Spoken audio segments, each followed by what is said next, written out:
मई 2026 में पश्चिम बंगाल ने अपने इतिहास के सबसे नाटकीय राजनीतिक उथल-पुथल में से एक को देखा, जहां ममता बनर्जी और उनकी पार्टी अखिल भारतीय तृणमूल कांग्रेस का लंबे समय से चला रहा वर्चस्व ताश के पत्तों की तरह ढह गया। ये हार एक पुनरुत्थानवादी भारतीय जनता पार्टी के सामने हुई, जिसने 294 सीटों वाली विधानसभा में बहुमत के आंकड़े को पार कर लिया। एक दशक से अधिक समय तक ममता बनर्जी ने दीदी के रूप में एक पौराणिक छवि बनाई थी, एक अथक सड़क योद्धा जो विरोध और संघर्षों से उभरकर बंगाल की जनता की आवाज बनी।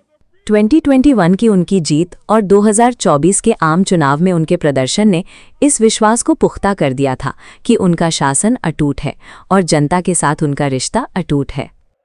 लेकिन अजयता की इस सतह के नीचे एक खामोश क्षरण पहले ही शुरू हो चुका था, जिसने अंततः उनके राजनीतिक किले को ध्वस्त कर दिया। जैसे जैसे सत्ता में साल बीतते गए, तृणमूल कांग्रेस धीरे धीरे उसी व्यवस्था की तरह दिखने लगी जिससे वो कभी लड़ी थी, जहां भ्रष्टाचार और कटमनी की संस्कृति जिलों में फैल गई। भर्ती प्रक्रियाओं में हुए हाई प्रोफाइल घोटालों ने प्रभाव और अवैध लेनदेन के उस जाल को उजागर किया जिसने ममता बनर्जी द्वारा सावधानीपूर्वक बनाई गई नैतिक छवि को खंडित कर दिया। ये गुस्सा केवल सैद्धांतिक नहीं था, ये व्यक्तिगत था। कई साधारण परिवारों के लिए उनकी नौकरियां बेच दी गई थी और उनके भविष्य के अवसर छीन लिए गए थे। जो जमीनी तंत्र कभी गरीबों को सशक्त बनाता था, अब वो उनका शोषण करता हुआ प्रतीत होने लगा और धीरे धीरे दीदी और जनता के बीच का भावनात्मक रिश्ता कमजोर पड़ने लगा। क्षेत्रीय गौरव और बाहरी खतरों के पुराने आख्यानों को पुनर्जीवित करने के प्रयास विफल रहे, क्योंकि जनता अब बेरोजगारी और शासन के पतन को लेकर अधिक चिंतित थी। लेकिन असली मोड़ तब आया जब दो अत्यंत विचलित करने वाली घटनाओं ने बंगाल की अंतरात्मा को पूरी तरह से झकझोर कर रख दिया और इसने राजनीतिक विमर्श को पूरी तरह से फिर से परिभाषित कर दिया। संदेश खाली के ग्रामीण इलाकों में सत्ताधारी दल से जुड़े स्थानीय दबंगों द्वारा शोषण, जमीन हड़पने और व्यवस्थागत उत्पीड़न के आरोपों ने ग्रामीण महिलाओं के नेतृत्व में एक अभूतपूर्व विद्रोह को जन्म दिया। ये महिलाएं, जो कभी कल्याणकारी योजनाओं की लाभार्थी थीं, अब सम्मान और सुरक्षा की मांग करते हुए पूरी ताकत के साथ विरोध में खड़ी थीं।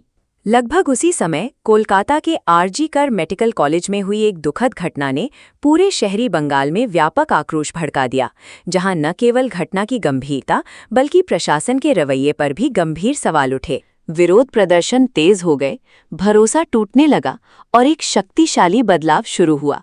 महिलाएं, जो लंबे समय से सत्ता का मुख्य आधार रही थीं, अब डर और अनसुनी जवाबदेही के कारण दूर होने लगीं। इस बढ़ते असंतोष के बीच चुनावी मतदाता सूची के एक बड़े और विवादास्पद संशोधन ने तनाव की एक नई और गहरी परत जोड़ दी। लाखों लोगों का भविष्य अब अनिश्चितता के साए में था। इस प्रक्रिया के दौरान हजारों मतदाताओं के नाम सूची से हटा दिए गए, जिससे नागरिकों में हड़कंप मच गया। उन्हें डर था कि वे न केवल अपना वोट देने का अधिकार बल्कि अपनी पहचान भी खो देंगे। ये मुद्दा राजनीति से परे जाकर अस्तित्व की लड़ाई बन गया। दूर दराज के राज्यों में काम करने वाले लोग अपनी मौजूदगी दर्ज कराने के लिए वापस लौटने लगे, ताकि वे सिस्टम का हिस्सा बने रह सकें। इसके परिणाम स्वरूप 90% से अधिक का अभूतपूर्व मतदान हुआ। लेकिन ये उछाल उत्साह की वजह से नहीं, बल्कि घबराहट और जल्दबाजी से पैदा हुआ था, जहां हर वोट अस्तित्व की पुकार थी। बदलते मिजाज को भांपते हुए बीजेपी ने एक सोची समझी और अनुशासित मुहिम शुरू की। ये उनकी पुरानी शैली से एक बड़ा बदलाव था, जिसमें विचारधारा के बजाय शासन पर जोर दिया गया। अब ध्यान केवल विकास और रोजगार पर था। आकांक्षी बंगाल का एक दृष्टिकोण पेश किया गया, जिसने नए उद्योगों, नौकरियों और व्यवस्थागत सुधारों का वादा किया। पार्टी ने बड़े कल्याणकारी वादों के साथ उन बेरोजगार युवाओं को लक्षित किया जो वर्षों के ठहराव से निराश थे। ये बदलाव उनके लिए एक नई उम्मीद की तरह पेश किया गया।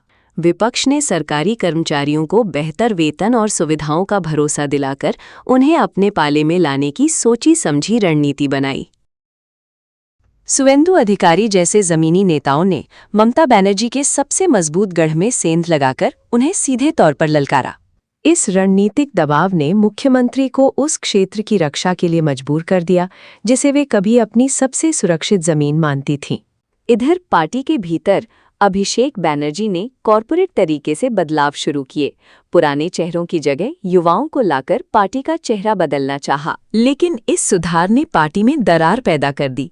पुराने और अनुभवी नेता खुद को किनारे किए जाने से अपमानित और ठगा हुआ महसूस करने लगे।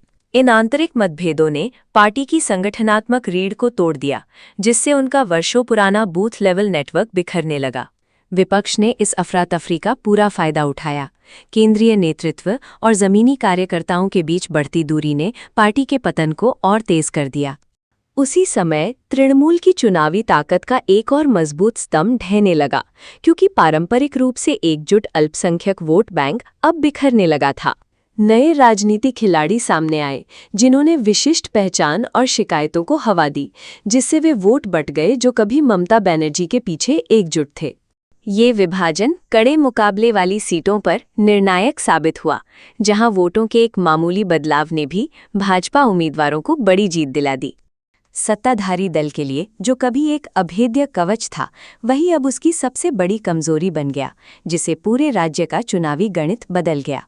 जैसे जैसे चुनाव परिणाम आए, बदलाव का पैमाना साफ हो गया। औद्योगिक क्षेत्रों से लेकर आदिवासी बेल्ट तक भाजपा ने उन इलाकों में जीत हासिल की जिन्हें कभी अभेद्य माना जाता था। तृणमूल कांग्रेस के मजबूत गढ़ भी अब दरकने लगे थे। जहां ममता बनर्जी को समर्थन मिला भी, वहां जीत का अंतर बहुत कम हो गया था, जो जनता के टूटते भरोसे का साफ संकेत था। अंतिम परिणाम केवल एक हार नहीं, बल्कि एक निर्णायक बहिष्कार था। बीजेपी ने पूर्ण बहुमत हासिल किया, जबकि तृणमूल अपनी पुरानी ताकत के एक छोटे से अंश में सिमट कर रह गई। 2026 की इन घटनाओं ने सत्ता के उत्थान और पतन की एक बड़ी कहानी बयां की। कैसे जमीनी संघर्ष से निकला एक आंदोलन समय के साथ अपनी चमक खोकर उन्हीं ताकतों का शिकार हो जाता है जिनका उसने कभी विरोध किया था।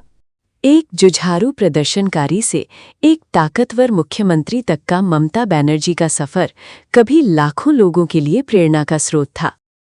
लेकिन बदलती परिस्थितियों के साथ ना ढल पाना, जनता की शिकायतों को अनसुना करना और अपनी साख को ना बचा पाना, आखिरकार उनकी विरासत के बिखरने की वजह बना। भ्रष्टाचार के आरोप, जन आक्रोश, प्रशासनिक विफलताएं, अंदरूनी कलह और एक बेहद कुशल विपक्ष, इन सब ने मिलकर उनके पतन की पटकथा लिख दी। ये एक ऐसा तूफान था जिसे कोई भी नैरेटिव या अभियान रोक नहीं सकता था।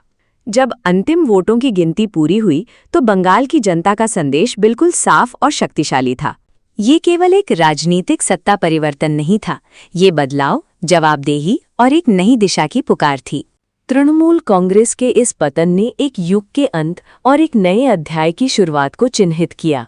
इसने राज्य के राजनीतिक परिदृश्य को पूरी तरह बदल दिया और एक गहरा संदेश दिया कि लोकतंत्र में कोई भी किला स्थायी नहीं होता और कोई भी नेता जनता के फैसले की पहुंच से बाहर नहीं होता।